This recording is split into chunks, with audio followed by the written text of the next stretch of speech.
शरद यादव जी, विशिष्ट अतिथि माननीय अली अनवर अंसारी जी, इन दोनों से सभी लोग, कोई ऐसा नहीं होगा जो इनका परिचय देना पड़े, इनको सभी लोग जानते हैं। और हमारे विशिष्ट वक्ता ब्रजेश कठेरिया जी, जो कि किसनी से विधायक हैं, अजीत कठेरिया जी, जो कि फर्रुखाबाद के पूर्व विधायक हैं, और एसजी हसनैन जी, जो कि सीनियर एडवोकेट हैं सुप्रीम कोर्ट में और उत्तराखंड के एडिशनल एडवोकेट जनरल रहे हैं, आज विशेष रूप से रिजर्वेशन पर बोलने के लिए तैयारी करके आए हैं। और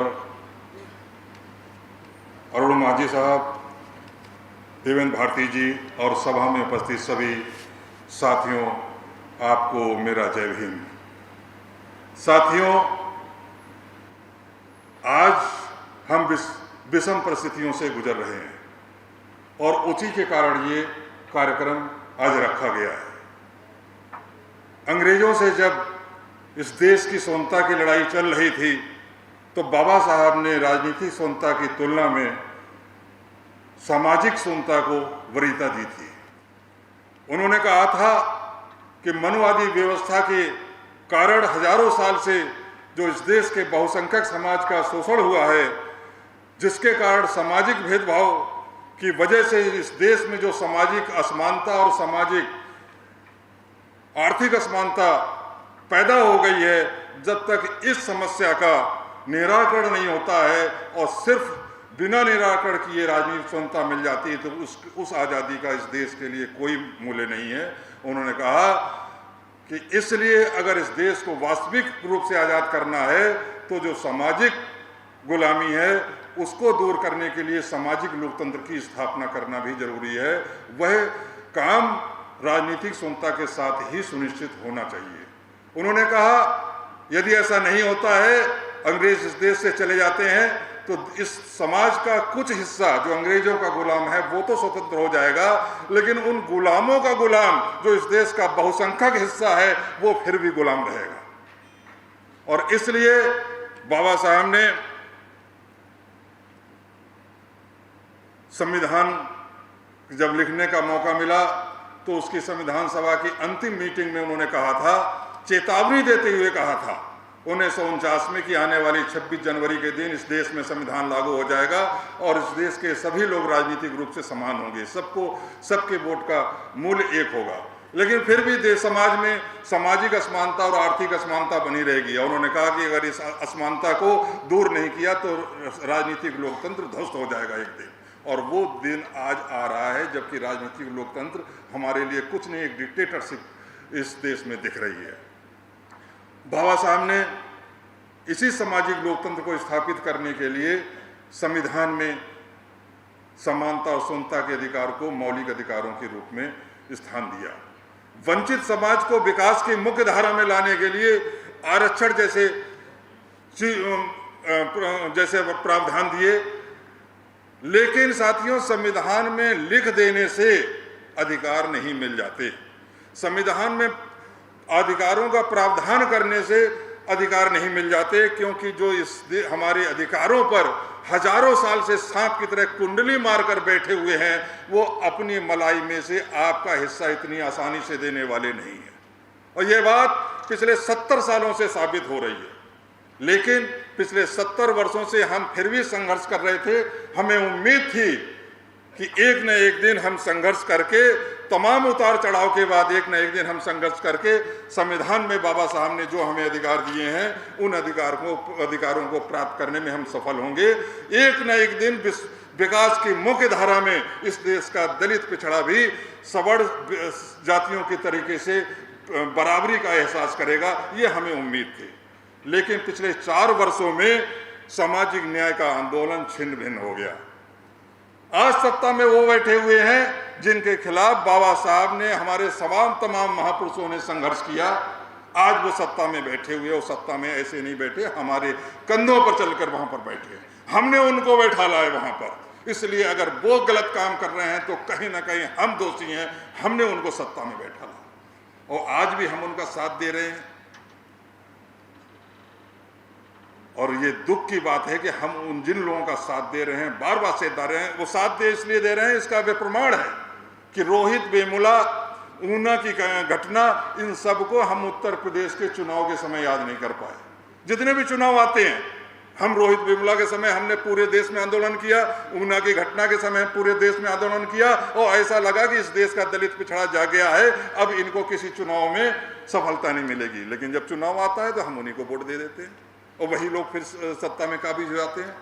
आज ये हालत है कि सत्ता में जो लोग आए हैं उनका संविधान में कोई विश्वास नहीं। अनंत हेगड़े कहता है कि हम तो सत्ता में आए ही संविधान बदलने के लिए, जबकि हमारी उम्मीदों का एकमात्र आधार भारतीय संविधान है। अगर भारतीय संविधान है, उसी के कारण हम यहाँ पर बैठकर बोल रहे हैं। जिस दिन भारतीय संविधान नहीं रहेगा, हमें यहाँ बोलने का भी अधिकार नहीं होगा। इस बात को हमें समझना होगा। 1992 में जब बाबरी मस्जिद गिरी थी, तो मुझे याद है कि उस समय बाबरी मस्जिद गिराने वालों ने एक सभा करी थी और मीटिंग करी थी, और उसमें कहा था कि अब संविधान को हटाकर मनुस्मृति को लागू किया जाए। लेकिन उस समय उनकी इतनी हैसियत नहीं, इतनी ताकत नहीं थी, क्योंकि एक तरफ तो काशीराम जी का आंदोलन चल रहा था, उसी से, और दूसरी ओर मंडल आयोग का जो आंदोलन के वजह से पिछड़े वर्ग में भी अपने अधिकारों के प्रति चेतना आ रही थी।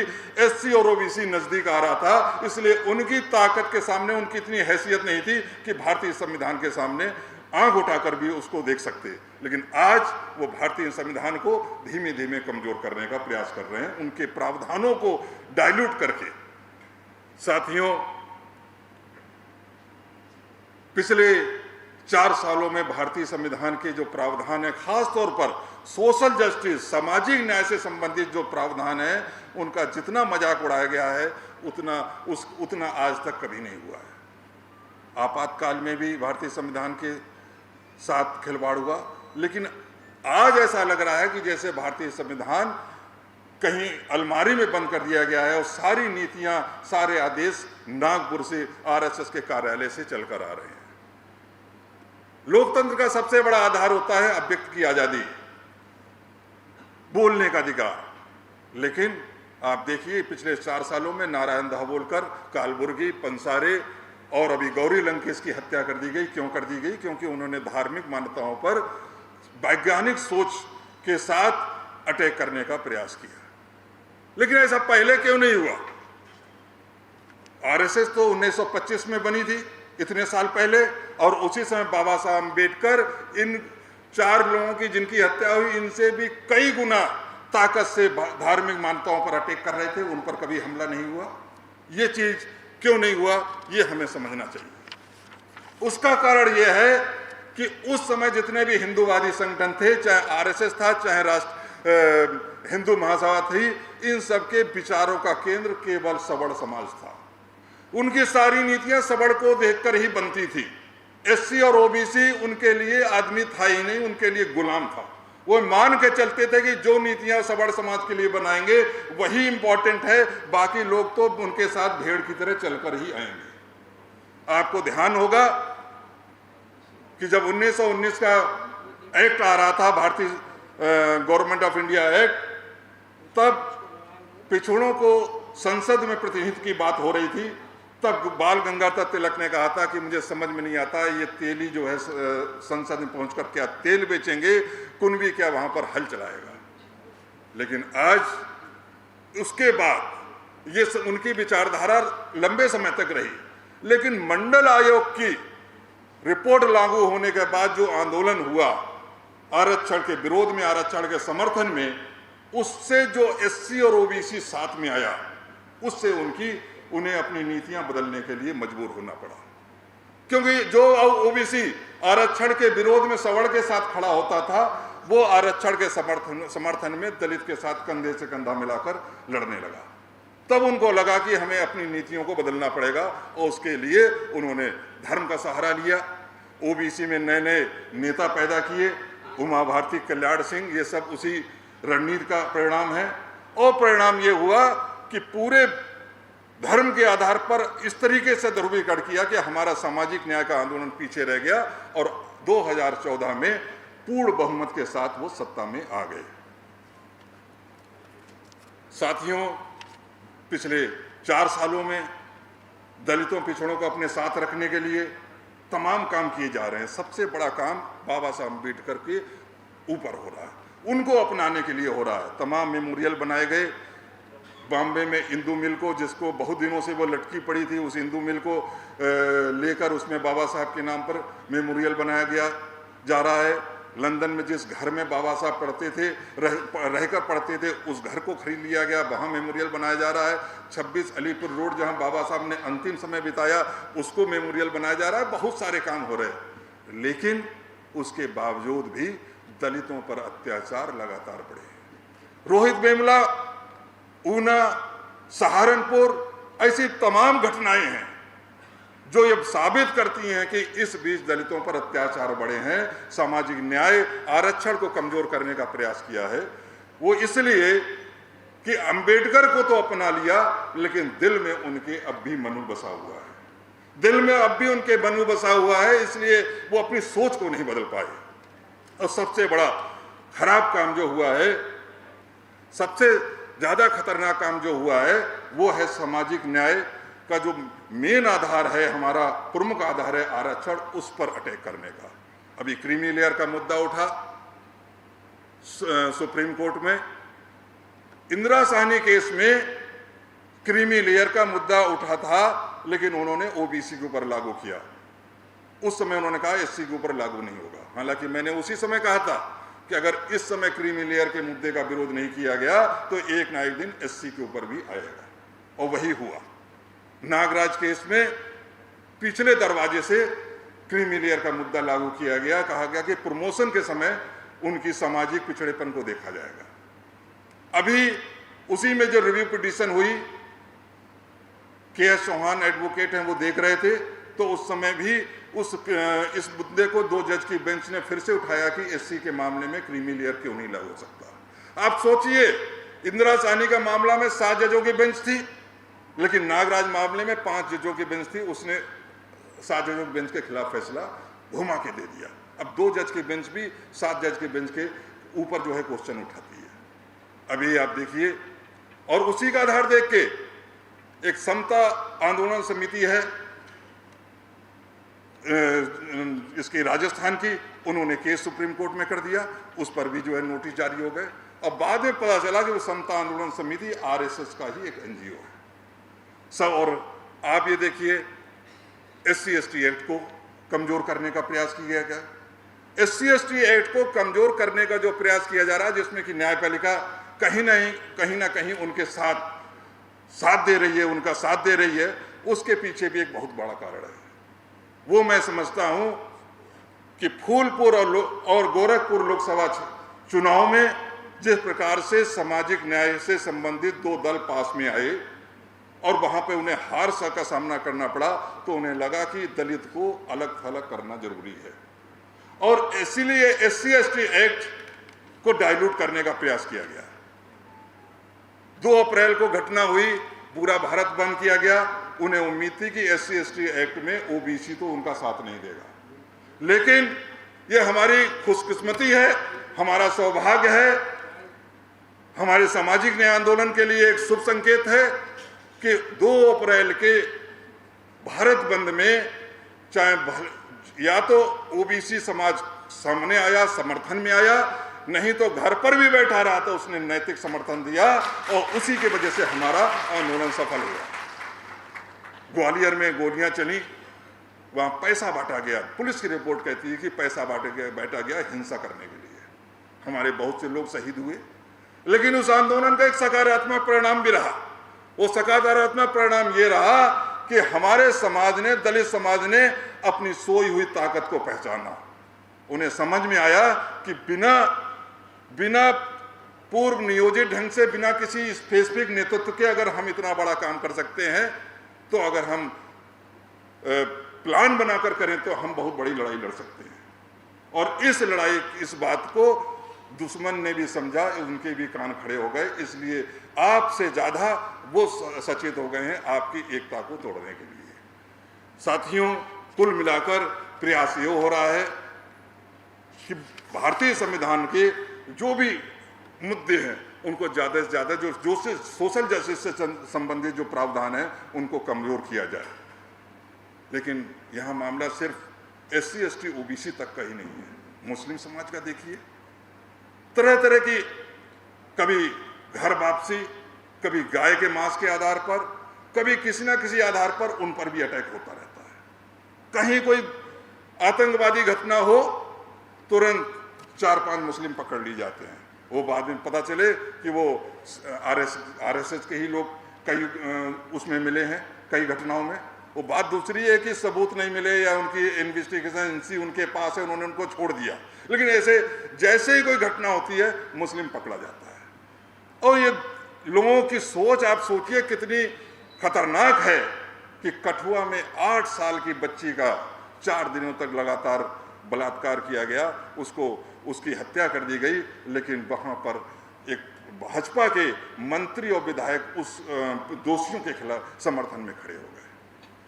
एक आदमी कोटक महिंद्रा में कोई अधिकारी था, उसने ट्वीट किया कि अच्छा हुआ वो लड़की मर गई, वरना बड़ी होती तो क्या होती, आतंकवादी बनती। इस तरह की सोच के लोग आज सत्ता में बैठे हुए हैं। और आप सोचिए, बाई चांस अगर वो लड़की हिंदू होती, इस मुस्लिम लड़की का साथ जो हुआ वो एक मस्जिद में हुआ, वो मंदिर में हुआ। आप सोचिए अगर वो लड़की हिंदू होती और उसके साथ घटना किसी मदरसे या मस्जिद में हुई होती तो इस देश में क्या हालात होते, कितने खराब हालात होते। आप सोचिए कि उस हिसाब से जिनको आप सहिष्णु कहते हैं और अपने को सहिष्णु कहते हैं, अपने को टॉलरेट कहते हैं, वो लोग ज़्यादा टॉलरेट करने वाले हैं। मुस्लिम समाज के लोग आपकी बातों को सहन कर रहे हैं। आप कलकत्ता का देखिए कि इमाम के बेटे की हत्या कर दी गई, लेकिन उसके बाप ने कहा कि हम इस हत्या का बदला नहीं लेंगे, और अपने साथियों से कहा कि अगर तुम लोग बदला लेने की बात करोगे तो मैं कलकत्ता छोड़कर चला जाऊंगा। ये ऐसे लोग इस समाज में हैं जिनकी वजह से अभी भी धर्मनिरपेक्षता बची हुई, संविधान के मूल बचे हुए हैं। इन सबको इकट्ठा करने की जरूरत है। जज लोया का मामला कल ही आया, आप देखिए उसमें खाली जांच करने की मांग चल रही थी, और वो 4 जज सुप्रीम कोर्ट के 12 जनवरी को जब उन्होंने खुली प्रेस कॉन्फ्रेंस करी थी, उन्होंने भी उसमें जज लोया की मौत का मामला उठाया था, लेकिन फिर भी जो है उसको उस अपील को रिजेक्ट कर दिया गया कि वो नहीं, बिना जांच के बता दिया गया प्राकृतिक मौत थी। तो साथियों, परिस्थितियां बहुत गंभीर हैं। हमारा समाज जागरूक तो है, लेकिन पूरी तरह जागरूक नहीं है, भ्रमित भी है। ये मैं इस बात पे कह सकता हूँ कि इसी आज की जो सम्मेलन है इसका फेसबुक पे जब डाला गया तो बहुत सारे लोग, दलित समाज के लोग, अगर ब्राह्मण का समाज का कोई आता, ठाकुर समाज का आता, तब भी मुझे समझ में आता कि वो इसका विरोध कर रहा है। दुख तो इस बात का होता है कि जो दलित समाज का है, हजारों साल से जिसने जाति का शोषण, जाति की पीड़ा सही है, वो भी आखिर उस फेसबुक पर भाजपा के RSS की थ्योरी के समर्थन में टिप्पणियां कर रहा है और कह रहा कि क्या संविधान पर खतरे सिर्फ आज 4 साल से हैं, पहले कुछ नहीं था, पहले के बारे में क्यों नहीं बोलते। ये चीज समझने की जरूरत है। उसके लिए हमें एक सुनियोजित ढंग से, एक प्लान्ड वे में जमीन पर उतरना पड़ेगा, और उसके लिए जितनी भी सामाजिक न्याय से संबंधित शक्तियां हैं, जितने भी सामाजिक संगठन हैं, उनको एक होकर एक दूसरे का सहयोग करने के लिए एक साथ आना पड़ेगा। यही आज के इस कॉन्फ्रेंस का, इस सम्मेलन का मुख्य विषय है। राजनीतिक दलों के ऊपर हम ये लड़ाई नहीं छोड़ सकते, क्योंकि राजनीतिक दल जब भी अपनी कोई नीति बनाते हैं तो वो अपने पार्टी के फायदे के लिए बनाते हैं। यदि उनका पार्टी का फायदा है तब तो उस नीति को आगे चलेंगे। अगर उनकी पार्टी का फायदा है कि सोशल जस्टिस से संबंधित दल साथ में आए, तब तो आगे चलेंगे। अगर उनको लगता है कि राजनीतिक दलों का आपस में आने से उनको सीटें नहीं मिलने वाली हैं ज़्यादा, तो वो उस नीति को आगे नहीं ले जाएंगे। लेकिन हमें सोचना होगा कि हमारा उद्देश्य, हमारा अंत, आगे का लक्ष्य क्या है। मैं समझता हूँ कि इस समय देश की परिस्थितियाँ सामाजिक न्याय के हिसाब से, बाबा साहब अम्बेडकर के आंदोलन के हिसाब से बहुत खतरनाक हैं। अगर 2019 में फिर से ये फांसीवादी शक्तियाँ सत्ता में आ गई तो 1925 में आरएसएस बना था, 2025 में उनके 100 साल पूरे होने वाले हैं।